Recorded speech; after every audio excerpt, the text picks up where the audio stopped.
We think we're the oldest continuously operated candy store at the same site in the United States. We know there are older family businesses, candy businesses, but they left their downtown areas and we stuck to it, you might say. Schimpff's has been around since 1891. It was Warren's great-grandfather that started the business in 1891, and we've been in the same site all that time, 123 years. My father was one of the 5 children of the 3rd generation. He was born, all the 5 children were born upstairs in the apartment above the candy shop. So it was just a fun experience for a kid to have a family in the candy business. In my late teens, I got interested in wanting to know how candy was made. I was starting to date Jill. We came here a number of times on dates.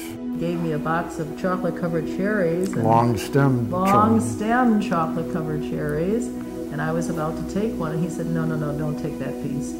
I said, what's wrong with that piece? No, he says, take another piece. So I was about to take another piece. He says, not that one either. He says, how about taking that piece there? So that's how I got my engagement ring, under a chocolate-covered cherry.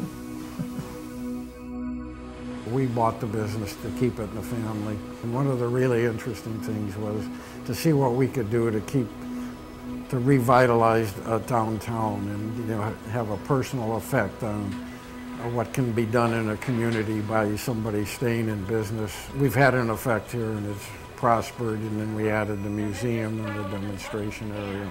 It's been fun to document the history of the U.S. candy industry, and that's what we have in this museum here. As I say, it's the history of the U.S. candy industry as told by its packaging and advertising. They say children don't like history, but that's not the case at all. They like this kind of history. Sweet history. We give them a small town experience next to an urban area. And so we have the best of both worlds. So Louisville's right across the river, but here we are, small town America. And so people get this flavor of the tree-lined street with the 123-year-old candy store on the side, people living upstairs of their businesses.